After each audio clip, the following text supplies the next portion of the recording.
Hindi cinema की सबसे मशहूर अभिनेत्री मधुबाला की अदाकारी का हर कोई दीवाना था। मधुबाला का जिक्र आज भी बॉलीवुड की सबसे हसीन अभिनेत्रियों में किया जाता है। मधुबाला ने अपने अभिनय और खूबसूरती से लंबे समय तक लोगों के दिलों पर राज किया, लेकिन उनकी जिंदगी के आखिरी दिन बहुत ही दर्द भरे रहे।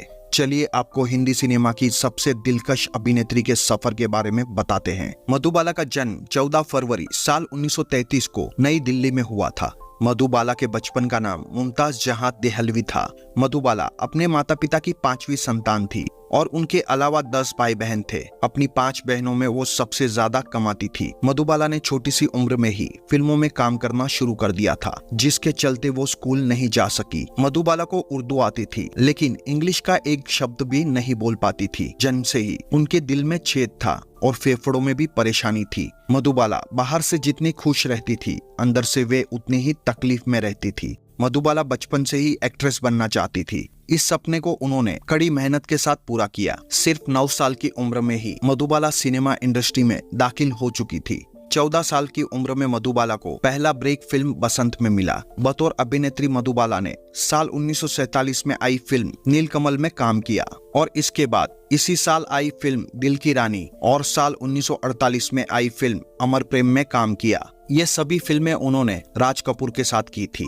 इसके बाद उनकी किस्मत चमकी और फिल्म महल ने उन्हें स्टार बना दिया। तब वे सिर्फ 15 साल की थी। इसके बाद मधुबाला ने कभी पीछे मुड़कर नहीं देखा। उन्होंने एक के बाद एक कई सुपरहिट फिल्में दी। मधुबाला की लोकप्रियता इस कदर बढ़ गई थी कि हॉलीवुड के मशहूर निर्देशक फ्रैंक कापरा उन्हें अपनी फिल्म में कास्ट करना चाहते थे। हालांकि मधुबाला इसके लिए राजी नहीं हुई। इस दौरान मधुबाला की बचपन की बीमारी एक बार फिर उभरी और दिल की बीमारी के साथ साथ उन्हें कई अन्य बीमारियों ने जकड़ लिया। फेफड़ों में समस्या होने के चलते मधुबाला खून की उल्टियां करने लगी थी। साल 1954 में फिल्म चालाक की शूटिंग के दौरान मधुबाला ने खून की उल्टियां की थी। डॉक्टर ने मधुबाला को आराम करने को कहा था, लेकिन उन्होंने फिर भी काम करना जारी रखा। फिल्म मुगले आजम की शूटिंग के दौरान मधुबाला की सेहत में ज्यादा गिरावट आने लगी। बीमारी के चलते जब मधुबाला लंदन में इलाज के लिए जाने की प्लानिंग कर रही थी, उसी दौरान किशोर कुमार ने उनको शादी के लिए प्रपोज किया। मधुबाला के पिता चाहते थे कि मधुबाला डॉक्टर की राय ले और पूरी तरह ठीक होने के बाद ही शादी करे, लेकिन दिलीप कुमार के प्यार के धोखे में गुस्सा हुई मधुबाला ने तुरंत ही किशोर कुमार से शादी कर ली।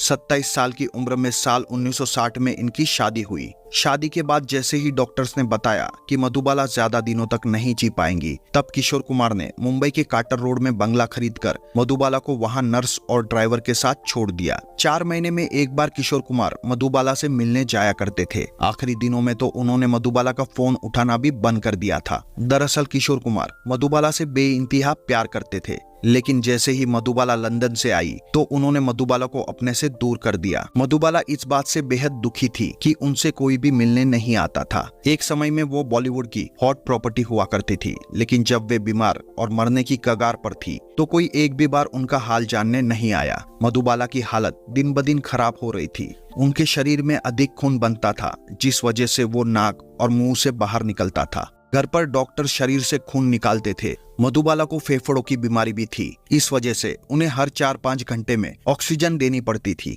मधुबाला लंबे समय तक बिस्तर पर रही थी। शरीर में सिर्फ हड्डियां ही बची थी। खुद को देखकर वो हमेशा रोती थी और कहती थी, मुझे जिंदा रहना है, मरना नहीं है। इस वजह से वो मेकअप करके रहा करती थी ताकि उन्हें लगे कि वो ठीक है। इस बीमारी ने मधुबाला को इस कदर तोड़ दिया कि वो 9 सालों तक बिस्तर पर ही पड़ी रही।